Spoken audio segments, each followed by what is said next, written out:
Leicester's Ranieri sacking that triggered Lineker fury and King Power nightmare. Claudio Ranieri has been through the pain before, but he just can't get enough of working in the Premier League. The Italian could be enjoying his autumn days in the Italian sunshine with his family, reflecting on his incredible career as a coach. Instead, he has agreed to take his 15th job in management since the turn of the century and his 4th stint with a Premier League club after succeeding Xisco Munoz at Watford. Ranieri's love affair with English football began in 2000, but the fact he is back more than 2 decades later shows that the candle of motivation is still burning brightly. First, he spent 4 years at Chelsea, turning the Blues from plucky FA Cup winners to Champions League qualifiers. But he was mercilessly given the boot by Roman Abramovich in 2004, despite finishing second in the Premier League, as the Russian brought in Jose Mourinho.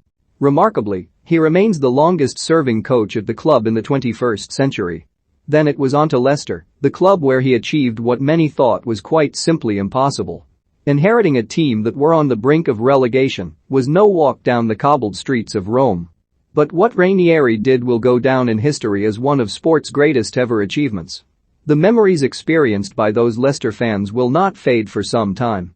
Having been listed by some bookmakers as 5,001 outsiders to win the Premier League, a handful of Fox's fans backed their side for the most unlikely title success as they did every year.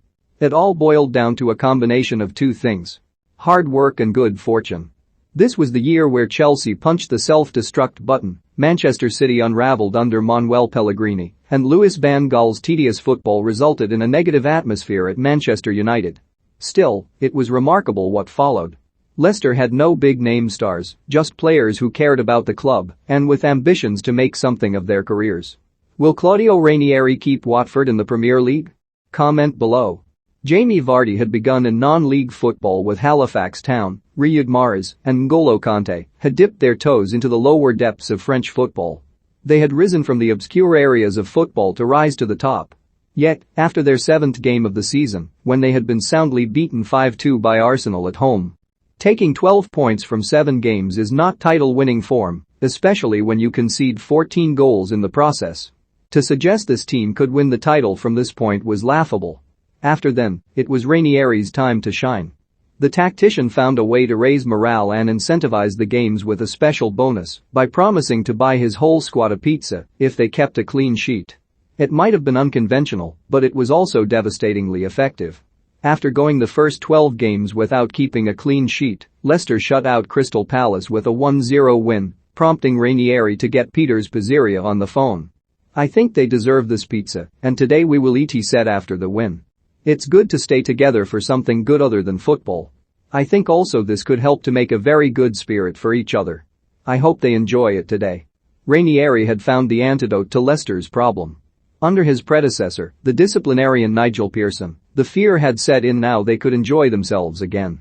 From that point onwards, Leicester won 19 games, draw 8 and lose 2, with 14 clean sheets in that time. They marched, virtually unopposed, to the title, and when the day finally arrived to celebrate their unbelievable triumph, Leicester made sure the occasion would go down in history. There was something so pure about how this squad of misfits had united together to clinch the Premier League that it felt almost inevitable that disaster was waiting around the corner. The motivation had faded, their rivals had strengthened their squads and Leicester lost Kanté to Chelsea. By the time February 2017 had come around, Leicester were hovering dangerously above the relegation zone in 17th. Still, this was Ranieri. This was Leicester. There was belief from the fans that he would get them out of the sticky spot as he had done before. Unfortunately, the board did not share their faith and brutally wielded the axe. 9 months after guiding Leicester to the impossible, Ranieri was packing up his things, and the world of football just sat there, completely still, in shock. The pizza, the champagne tipped over his head, the dilly-ding, dilly-dongs? Gone. "It is very sad," said Match of the Day presenter and Leicester fan Gary Lineker. "It is inexplicable to me. It's inexplicable to a lot football fans who love the game." Speaking to BBC Radio 4, he added, "I suppose you can explain it in terms of a panic decision, and for me a wrong decision. I shed a tear last night for Claudio, for football and for my club. If it was a carefully planned decision, it did not feel like it." Replacing Ranieri was his assistant Craig Shakespeare, a coach who had no experience in managing a team at the top level. Incredibly, The Foxes rode the new manager bounce and found their feet again, beating Liverpool 3-1 in their first match after Ranieri's sacking.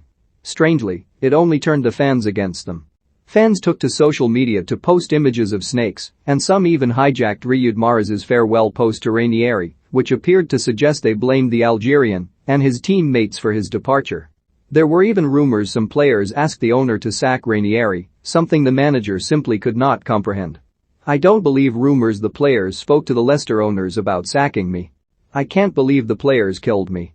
No, Ranieri said, almost as if the scenario was too painful to imagine.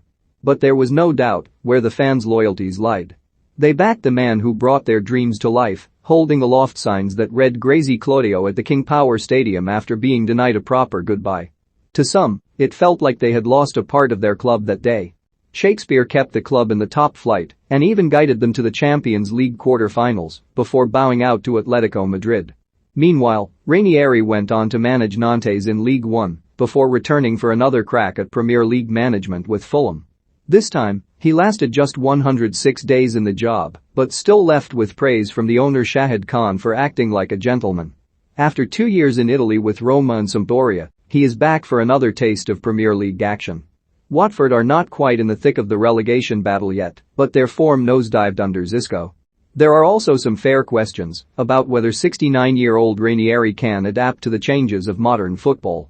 But if Hornets owner Gino Pazzo allows him to reinstate the pizza for clean sheets rewards and the squad get on board with his unique methods of management, it might just be their club's name etched into the Premier League trophy next.